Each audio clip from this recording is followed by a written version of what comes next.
नमस्कार दोस्तों, आप सभी का स्वागत है वंदे भारत न्यूज में। मैं हूं आपके साथ साक्षी गुप्ता। ये बढ़ते हैं कुछ खास खबरों के साथ। बेटे की शहादत का बदला अभी पूरा नहीं हुआ है। 3 पोते हैं, तीनों को सेना में भेजना है।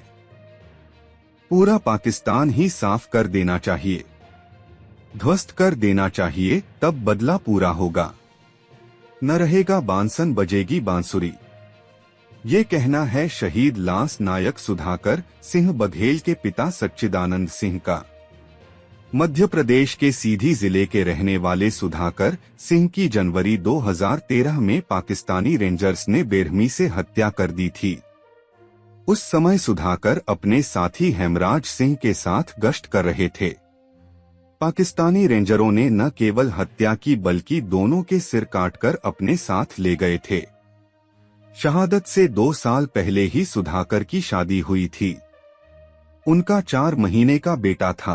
जिस तरह पहलगाम हमले के बाद देश के लोगों में गुस्सा नजर आया है, वैसा ही माहौल 12 साल पहले भी था। 2 भारतीय सैनिकों की बेरहमी से हुई हत्या के बाद देश भर में विरोध प्रदर्शन हुए थे और पाकिस्तान से बदला लेने की मांग ने जोर पकड़ा था। सीधी जिला मुख्यालय से करीब 30 किलोमीटर दूर स्थित डढ़िया गांव चुरहट के पास स्थित है। चुरहट पूर्व सीएम अर्जुन सिंह और उनके बेटे अजय सिंह का विधानसभा क्षेत्र है। डढ़िया गांव के प्रवेश द्वार पर सुधाकर सिंह के नाम का स्मृति गेट बनाया गया है। गांव में दूसरे छोर पर शहीद स्थल बना है। सुधाकर सिंह के नाम पर एक सड़क और पहाड़ी का नाम भी रखा गया है।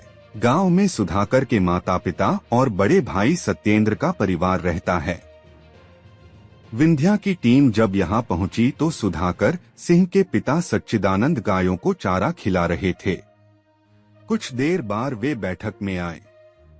उन्होंने कहा, अब उम्र काफी हो चुकी है, इसलिए काम करने में समय लगता है। सुधाकर के पिता से पूछा कि इस समय बॉर्डर पर पाकिस्तान के साथ तनाव की स्थिति है। ऑपरेशन सिंदूर को लेकर क्या सोचते हैं? क्या आपका बदला पूरा हुआ? तो वे बोले, अभी बदला पूरा नहीं हुआ है। पाकिस्तान जब तक पूरी तरह से ध्वस्त और मटियामेट नहीं होता, तब तक चैन नहीं आएगा। वे बोले, जिस दिन मेरे बेटे के सिर को काटकर पाकिस्तानी ले गए थे, उस समय मेरे मन में ख्याल आया था कि भारत की सेना पाकिस्तान को नेस्तनाबूद कर दे, उसे मिट्टी में मिला दे। आज भी ऐसा ही करना पड़ेगा, क्योंकि पाकिस्तान को कोई फर्क नहीं पड़ता। वो लगातार अपने आतंकियों को हमारे देश में भेजता रहेगा। सच्चिदानंद कहते हैं कि बेटे की शहादत पर गर्व महसूस होता है, मगर तकलीफ भी है। जिस उम्र में बच्चे अपने माता पिता की सेवा करते हैं, उस उम्र में वह शहीद हो गया। लोग आते हैं, पीठ ठोंकते हैं, धन्यवाद देते हैं। ये सब अच्छा लगता है, मगर खुद के स्वार्थ की वजह से तकलीफ भी महसूस होती है। सुधाकर इस घर का इकलौता कमाने वाला सदस्य था। घर में 1 रुपया आता था तो उसी की वजह से आता था। अब इस उम्र में काम करना पड़ता है।